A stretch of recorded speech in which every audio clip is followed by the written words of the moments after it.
कृष्णाय वासुदेवाय हरे परमात्मने प्रणतक्लेशनाशाय गोविन्दाय नमो नमः। सच्चिदानन्दरूपाय विश्वोत्पत्त्यादिहेतवे तापत्रय विनाशाय श्रीकृष्णाय वयं नमः। समस्त कथा श्रोता बंधुओं को जय श्रीमन्नारायण, सादर जय श्री कृष्णा। आइए चलते हैं कथा प्रवाह में सुखताल, जहाँ श्री सुखदेव जी महाराज राजा परीक्षित जी को श्रीमद् भागवत महापुराण की कथा सुना रहे हैं। आइए चलते हैं आप और हम सभी सुखताल और श्री सुखदेव जी महाराज के मुखारबिंद से श्रीमद् भागवत कथा का श्रवण करते हैं। तो थोड़ा पिछला प्रसंग देख लेते हैं और फिर आगे चलते हैं।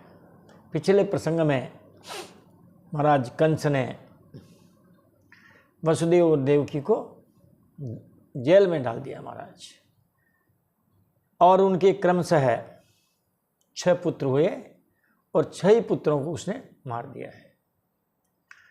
उसके पिता उग्रसेन को भी उसने जेल में डाल दिया है महाराज, और अब वह उस माथुर मंडल का, उस सूरसेन मंडल का अब वो स्वयं राजा बन गया है। और वसुदेव देवकी कहाँ पर हैं? कहते हैं महाराज वो अब उसकी जेल में हैं, कैद खाने में हैं। यहाँ तक का प्रसंग कल हो गया था। आज महाराज बलराम जी का रोहिणी के गर्भ में प्रवेश होगा, भगवान बलराम जी का प्राकट्य होगा और भगवान श्री कृष्ण का देवकी के गर्भ में प्रवेश का वर्णन होगा। और कंस जो है अपने दैत्यों को साथ लेकर के यदुवंशियों को नष्ट करने लगेगा। अतः सभी यादव कंस से भयभीत होकर कुरु, पांचाल, केकय, विदर्भ, निषद, विदेह और कौशल आदि देशों में जा बसे हैं। इसीलिए आज भी मैं समझता हूँ कि आधे हिंदुस्तान में हमारे जो यादव समाज है वो रहता है। तो चलते हैं आगे। क्या कह रहे हैं सुखदेव जी महाराज? राजा परीक्षित जी को क्या कथा सुना रहे हैं? श्री सुक उवाच एकेतमनुरुन्धाना ज्ञातयः पर्युपासते हतेषु षट्सु बालेषु देवक्या औग्रसेनिना देवक्या 6 बालेषु हतेषु। औग्रसेनी का मतलब हुआ कंस। उग्रसेन के बेटे को कहेंगे औग्रसेनी। उग्रसेन से अपत्यम पुमान औग्रसेनी। तो जो कंस है महाराज, उसने कैद में जो बालक पैदा होते गए महाराज उनको मारता गया। और फिर भी कुछ यदुवंशी ऊपर से उसके मन के अनुसार काम करते हुए उसी की सेवा में लगे रहे। ज्ञातयः पर्युपासते, ज्ञाते का मतलब संबंधी यादव, वो ऊपर से उसकी सेवा में लगे रहे। और इसी जो है अवधि में कंस ने वसुदेव और देवकी के 6 पुत्रों का वध कर दिया। सप्तमो वैष्णवं धाम यमनन्तं प्रचक्षते गर्भो बभूव देवक्या हर्ष शोक विवर्धनः। महाराज 7वें गर्भ में भगवान महाराज जो है बलराम जी महाराज पधारे हैं। वैष्णवम धाम, भगवान जो विष्णु हैं, श्री हरि हैं, उनके अंश रूप शेष जी महाराज पधारे हैं। यम अनंतम प्रचक्षते, लोग उन्हें अनंत भगवान भी कहते हैं। वे 7वें गर्भ में जो है वो प्रवेश किया उन्होंने। अब महाराज जब उन्होंने गर्भ में प्रवेश किया तो देवकी को प्रसन्नता भी हुई, लेकिन शोक भी हुआ। प्रसन्नता इस बात की हुई कि चलो ठीक है, हमारे अब 7वां बालक पैदा होगा, लेकिन शोक ये हुआ कि पैदा होने से क्या, पैदा तो छह भी हुए हैं, सबको कंस ने मार दिया और इनको भी कंस मार देगा, इसीलिए शोक हुआ महाराज। इसीलिए यहाँ लिखा हर्ष शोक विवर्धन है, हर्ष विवर्धन शोक विवर्धन है, कभी खुशी कभी गम। महाराज उनको खुशी इस बात की हुई कि हमारे 7वीं संतान पैदा होगी, दुख इस बात का हुआ कि महाराज इसको भी कंस मार देगा।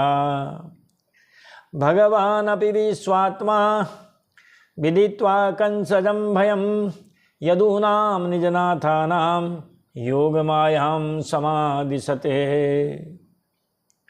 विश्वात्मा भगवान अपि, जो विश्वात्मा भगवान है, भगवान ने भी अपने को ही सर्वस्व समझने वाले यादवों को कंस से भयभीत होते हुए देखा। भगवान कृष्ण ही उनके सर्वस्व हैं। उन्होंने जब महाराज जी यादवों को इस प्रकार कंस से भयभीत होते हुए देखा, तब उन्होंने अपनी योग माया को ये आदेश दिया। ये योग माया भगवान की शक्ति है, इसी को आप माया कह सकते हैं, योग माया कह देते हैं, अधियोग माया कह देते हैं। और यही भगवान के सारे जो है लीला में यही सहयोग करती है। तो उन्होंने योग माया को आदेश दिया, क्या दिया? गच्छ देवी ब्रजम भद्रे गोप गोपीरंकृतम गोप गोपी गोप गोभीरलंकृतम रोहिणी वसुदेवस्य भार्यास्ते नंद गोकुले। हे भद्रे देवी, हे कल्याण करने वाली देवी, तुम जाओ ब्रज में। कैसे ब्रज में जाओ? गोप गोभी अलंकृतम, कहते हैं महाराज गोप ग्वालों से और गायों से सुसज्जित सुशोभित ऐसे ब्रज में जाओ। वहाँ पर कौन है? कहते हैं नंद बाबा गोकुल में वसुदेव की पत्नी रोहिणी निवास करती है। वहाँ नंद बाबा के गोकुल में वसुदेव जी की पत्नी रोहिणी निवास करती है।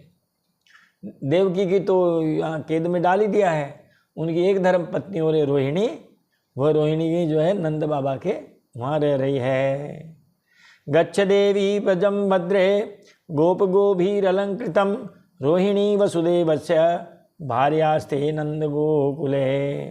हे कल्याण करने वाली देवी, तुम गोप और गायों से सुशोभित ब्रज में जाओ। वहाँ पर नंद बाबा के गोकुल में वसुदेव की पत्नी रोहिणी निवास करती है। अब क्या करो? कहा देव क्या जठरे गर्भम शेषाख्यम धाम मामकम तत्सन्निकर्ष रोहिण्या उदरे सन्निवेशया। देव क्या जठरे, देवकी के पेट में उदर में गर्भ रूप में मेरा अंश स्थित है। हमारे बड़े भैया आ रहे हैं, और उनको क्या कहते हैं? जिन्हें शेष भगवान भी कहते हैं। शेषाख्यम धाम मामकम, मामकम धाम शेषाख्यम, वे मेरे ही तेज हैं, मेरे ही अंश हैं, उनको शेष भगवान कहते हैं। आप क्या करो उनको? कहते हैं तुम वहाँ से निकाल कर और रोहिणी के गर्भ में रख दो। देवकी के वे गर्भ में, देवकी के उदर में जो गर्भ है, उस गर्भ को देवकी के उदर से निकाल करके रोहिणी के उदर में उस गर्भ को रख दो। ऐसे करो आप।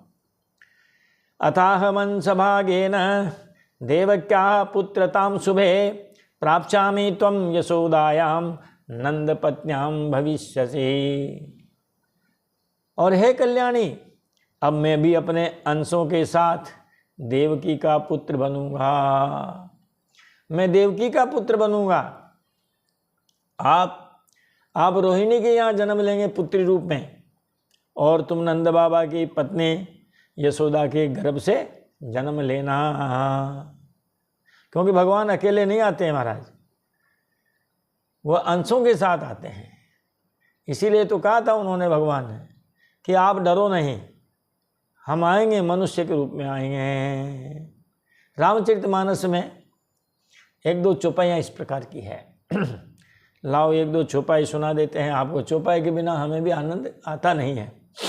कि जनी डर पहूँ मुनि सिद्ध सुरेशा, तुम ही लागी धरी हूँ नरवेशा।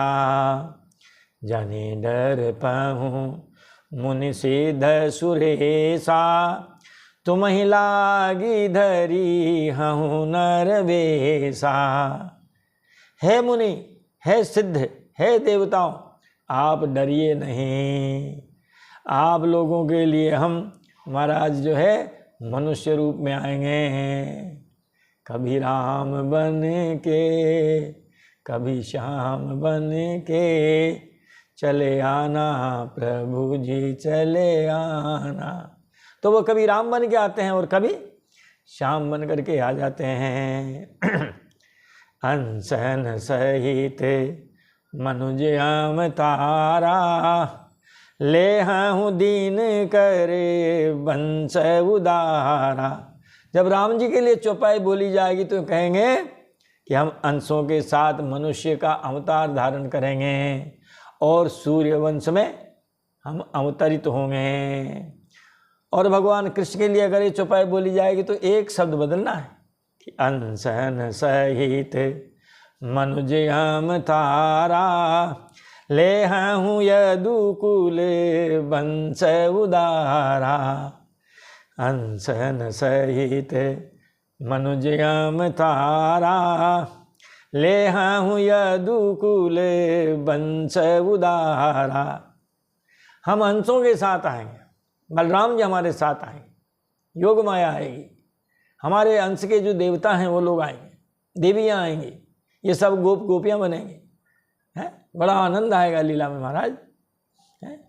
तो हम इस प्रकार आएंगे हैं। इस प्रकार उस योग माया ने उस देवकी के गर्भ को रोहिणी के उदर में जो स्थापित कर दिया। गर्भे प्रणीते देवक्या रोहिणीम योग निद्रया, अहो विस्रंसितो गर्भ इति पौरा विचुक्रुषु। विचुक्रुषु यानी रोने लगे। क्या कह के रोए? अरे बेचारी देवकी है, 6 बेटे तो इस दुष्ट ने मार दिए थे, 7वां बेटा पैदा होने वाला था, लेकिन मृत्यु ने उस बेटे को महाराज कोख में ही मार दिया। उनको क्या पता कि लीला क्या हो रही है। देवक्या रोहिणीम गर्भे प्रणीते, महाराज देवकी का जो गर्भ है उस गर्भ को जब रोहिणी के उदर में जाकर के योग निद्रा ने स्थापित कर दिया, तब अहो विसंसितो गर्भ है, अरे ये गर्भ तो नष्ट हो गया। मृत्यु ने उसको वहां भी जा ढूंढा, अरे बेचारी देवकी का 7वां गर्भ नष्ट हो गया। इति पौरा विचुक्रुषु, पौरा पूरे भवा इति पौरा, है ना, पुर में जो रहते हैं उनको पौर कहते हैं। अभी भी देखो आप है ना महापौर, तो महापौर वही है। अरे जयपुर में रहते हैं, बड़े बड़े शहरों में रहते हैं महाराज, उनको कहते हैं महापौर। वो भी नगरी थी साहब उस जमाने की, मथुरा। अरे राजधानी थी महाराज, सब याद होगी। तो जो मथुरावासी थे, पूर्ववासी थे, इस प्रकार महाराज बड़े दुखी होने लगे। कहा अरे बेचारी का 7वां गर्भ भी नष्ट हो गया। अब इसके बाद में महाराज अब भगवान पधारते हैं देवकी के गर्भ में। ततो जगन मंगलमाच्युतांसम समाहितं सूरसुतेन देवी, दधार सर्वात्मकमात्मभूतं काष्ठा यथानंदकरम मनस्तः। महाराज भगवान पधारे हैं देवकी के गर्भ में, वैसे ही जैसे महाराज पूरब दिशा क्या करती है, चंद्रमा को धारण करती है। ततो यानी इसके बाद जब महाराज ये काम हो गया और बलराम जी महाराज जेल में से देवकी के गर्भ से और गोकुल में चले गए, अंग्रेजी में कहें तो सेफ जोन है, महाराज उनको सेफ जोन में पहुंचा दिया उस योग माया ने।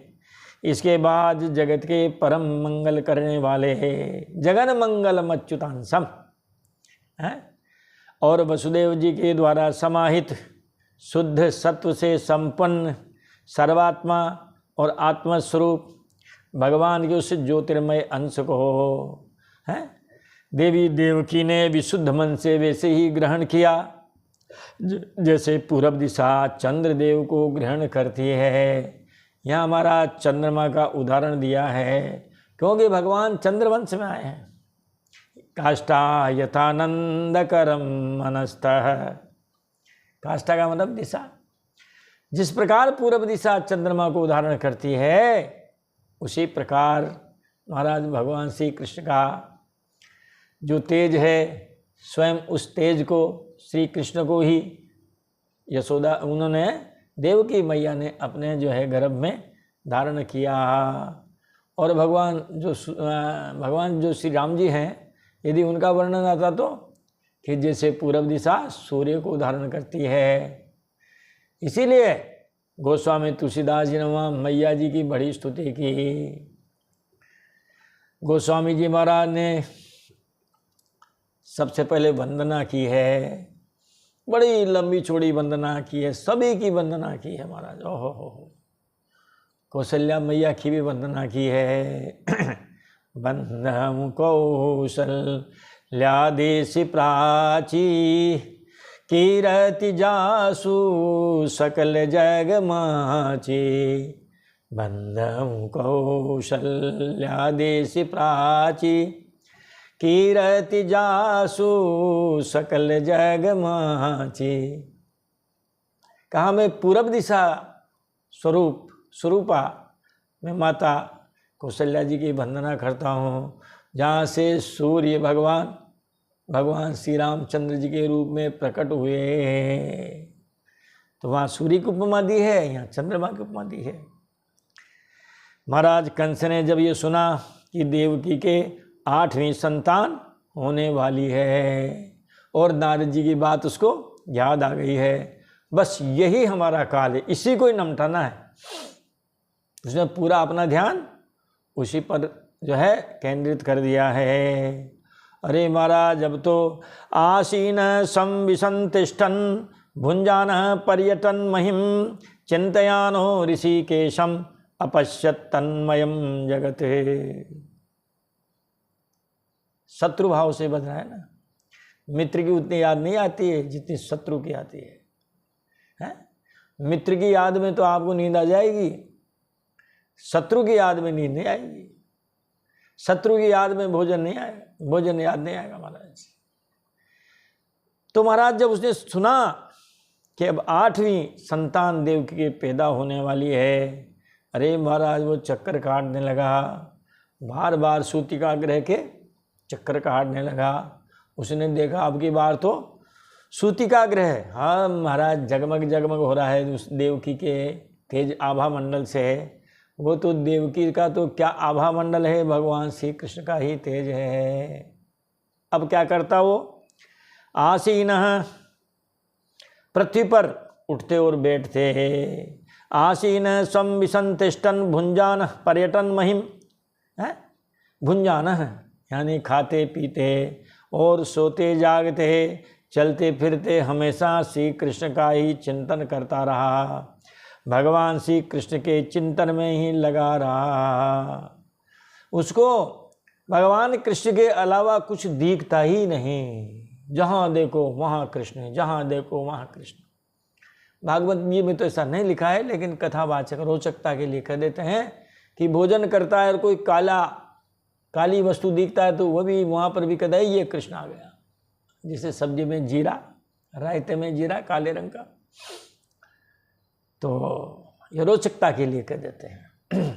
इसमें तो ये लिखा है, चलते फिरते सोते बैठते और खाते पीते सब जगह महाराज वो कृष्ण का ही चिंतन करता रहता, और अब उसको सारा जगत कृष्णमय ही दिखने लगा। इस प्रकार इसका वो एक न्याय कहते हैं कीट भृंगी न्याय।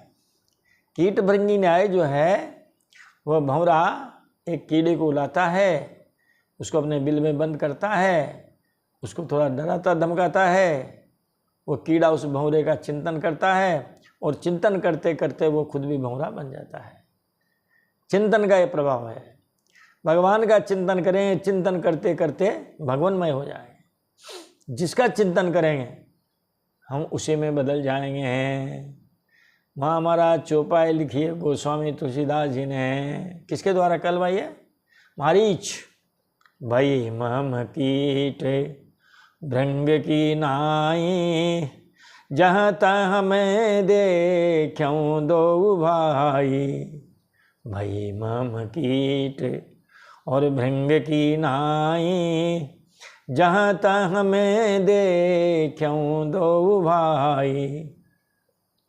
महाराज कीट भृंगी न्याय हो गया मेरे साथ में, मैं जिधर देखता हूँ मुझे तो दोनों भाई ही दिखाई देते हैं। कब? जब विश्वामित्र जी के यज्ञ में गए थे, वो यज्ञ भंग करने, भगवान ने उसको बिना फल वाला बाण मारा था। वो जो है समुद्र के किनारे 100 योजन जाके गिरा था। वहाँ तो उनको राम जी भी नहीं दिख रहे होंगे। 400 कोस जाके कोई व्यक्ति गिरेगा महाराज, उसको मारने वाला खींचे दिखेगा, फिर भी उसकी तो खोपड़ी में वही घूमने लगा। जिधर देखे राम लक्ष्मण दिखने लगे।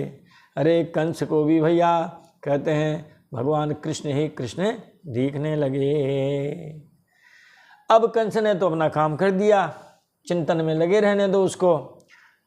अब ब्रह्मा जी और महाराज शिव जी, सारे मुनि देवता सब आते हैं सूतिका गृह में, उसमें जहाँ पर वसुदेव और देवकी मथुरा में कंस की जेल में बंद है। वहाँ आकर के वो गर्भ की स्तुति करते हैं। गर्भ में भगवान विराजमान हैं, इसीलिए उस गर्भ की ही स्तुति करते हैं।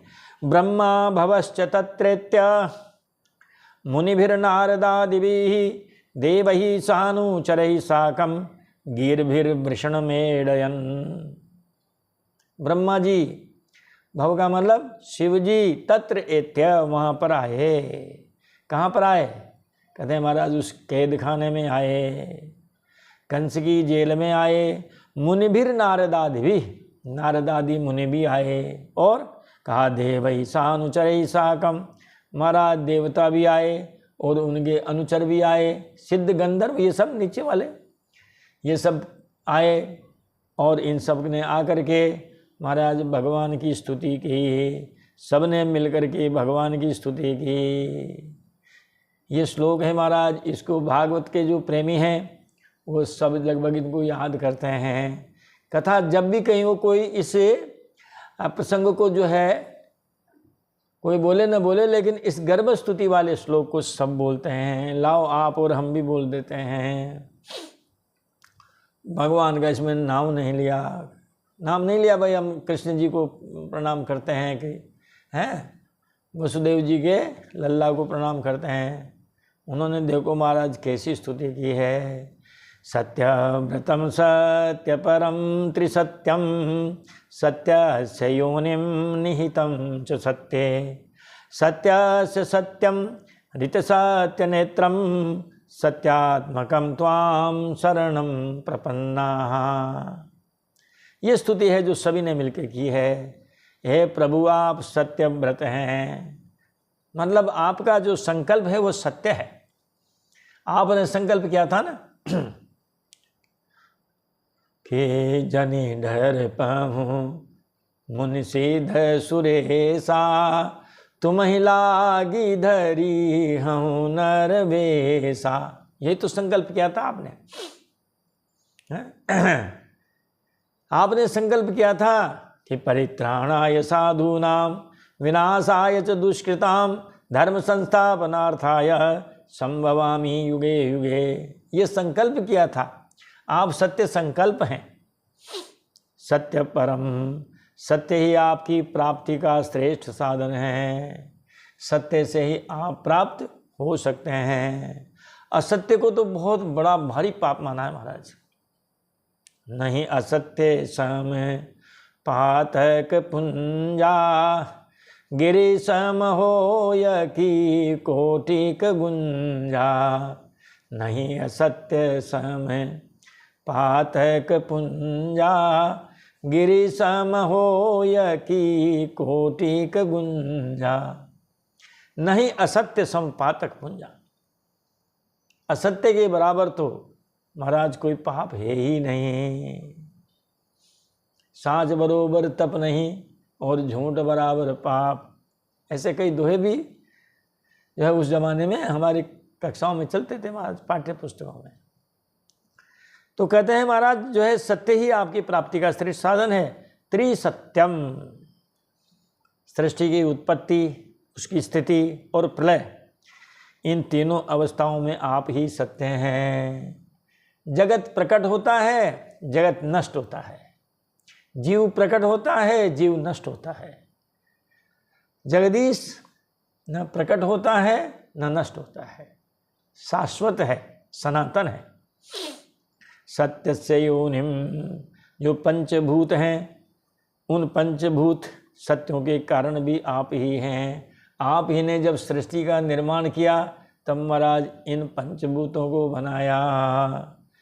जड़ चेतन गुण दोषमय विश्व के न करतार। भगवान ने जब इस दुनिया को बनाया तो चार चीजें ली महाराज, जड़ चेतन। तो जो जड़ है वो पंचभूत जड़ है, इनको आपने लिया।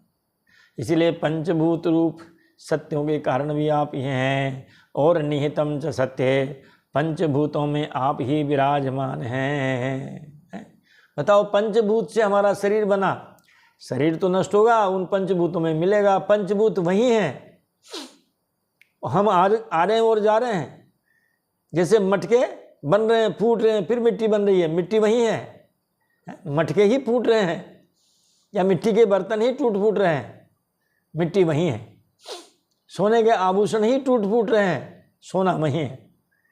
सत्यम सत्यस्य सत्यम, आप ही संसार के परमार्थ स्वरूप हैं। ऋत सत्य नेत्रम, आप ही मधुरवाणी के प्रवर्तक हैं। सत्यात्मकम त्वाम शरणम प्रपन्ना, आप सत्य स्वरूप हैं, हम सब आपकी शरण में आए हैं। ये महाराज इन सब ने मिलकर के स्तुति की है। धर्म न दूसर सत्य समाना, आगम निगम पुराण बखाना। धर्म न दूसर सत्य समाना, आगम निगम पुराण बखाना। आगम निगम पुराण बखाना मतलब वेद शास्त्र पुराण, ये सारे कहते हैं सत्य के समान कोई दूसरा धर्म है ही नहीं। आपने जब प्रथम जो स्कंद है उसका पहला अध्याय, पहले अध्याय का पहला ही श्लोक, जन्माद्यस्य यतोन्मयादितरत सार्थे स्वभिज्ञ स्वराट, तेने ब्रह्महृदाय आदि कवये मुह्यन्ति यत्सूरयः। तेजो वारि मृदां यथा विनिमयो यत्र त्रिसर्गो मृषा, धाम्ना स्वेन सदा निरस्तकुहकं सत्यम परम धीमहि।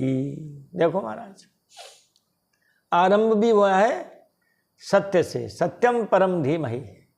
उस सत्य स्वरूप परमात्मा का हम ध्यान करते हैं।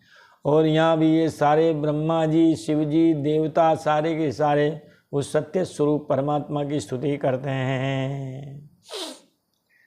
और भी कहते हैं कि हे भगवान, शृण्वन् गृह्णन् संस्मरयन् चिन्तयन् नामानि रूपाणि च मङ्गलानि ते, क्रियासु यस्त्वच्चरणारविन्दयो आवेष्टचेता न भवाय कल्पते। जिनका चित्त आप में लग गया उनका फिर पुनर्जन्म नहीं होता है। आवेष्ट चेता जनः भवाय न कल्पते। जिनका चित्त आप में लग गया, किसमें? आपकी कथाओं को सुनने में। शृण्वन् गृह्णन्, उनका कीर्तन करने में। संस्मरयन्, उनका स्मरण करने में। चिंतयन्, उनका चिंतन करने में। आपके जो नाम, आपके रूप, आपकी लीला, आपके धाम, आपकी मंगल कथाएं, इन सब को सुनने में, कीर्तन करने में, स्मरण करने में, चिंतन करने में, जिन लोगों का इन सब में मन लग गया, और त्वचरणार बिंदयो हो, आपके चरणार बिंदों में जिनका मन लग गया, क्रियासु और उनकी पूजा पद्धति में, पूजा पाठ में, दर्शन में है, आपके लीला धाम रूप है, इन सब में महाराज जिनका मन लग गया, आपकी सेवा पूजा करने में, आपका स्नान कराने में, आपको वस्त्र पहनाने में, माला पहनाने में, तिलक लगाने में, नैवेद्य लगाने में, इन सब जो क्रियाएं हैं महाराज, ये पूजा की क्रियाएं ना, षोडशोपचार, पंचोपचार भी है, षोडशोपचार भी है। जैसी जिसकी श्रद्धा, जैसी जिसके पास सामग्री, उनको महाराज जो आपका इस प्रकार पूजन करते हैं वो उनका पुनर्जन्म नहीं होता। ये महाराज इन्होंने जो है सब ब्रह्मा जी ने कह दिया, ये ब्रह्मा जी की लकीरें है। अब जो ये चाहें कि साहब हमारी मोक्ष हो, तो मोक्ष का साधन बता दिया इन्होंने, भगवान के नाम रूप लीला जो कि मंगल कारक हैं, और भगवान की सेवा पूजा, इनमें यदि आपका मन लग गया, उनके गुणों को सुनने में, कीर्तन में, स्मरण करने में, स्मरण करने का मतलब है जप माला, चिंतन, उनका चिंतन करने में यदि आपका मन लग गया, तो फिर आपका पुनर्जन्म नहीं होगा, आपकी मोक्ष हो जाती है। इसीलिए कहते हैं महाराज भागवत मुक्ति का ग्रंथ है। और यहाँ पर आकर के और इस द्वितीय अध्याय का भी विराम हो जाता है। बोलिए बाल कृष्ण लाल की जय। अब जो तृतीय अध्याय है उस तृतीय अध्याय में भगवान श्री कृष्ण का प्राकट्य होता है। इस अध्याय का हम अगले वीडियो में आपको कथा सुनाएंगे और देते हैं वाणी को विराम। मिलते हैं अगली कथा में। बोलिए बाल कृष्ण लाल की जय, बोलिए वृंदावन बिहारी लाल की जय, शंकर भगवान की जय, हनुमान जी महाराज की जय, अयोध्यानाथ की जय। जय जय श्री सीताराम, जय जय श्री राधे, हर हर महादेव शंभो।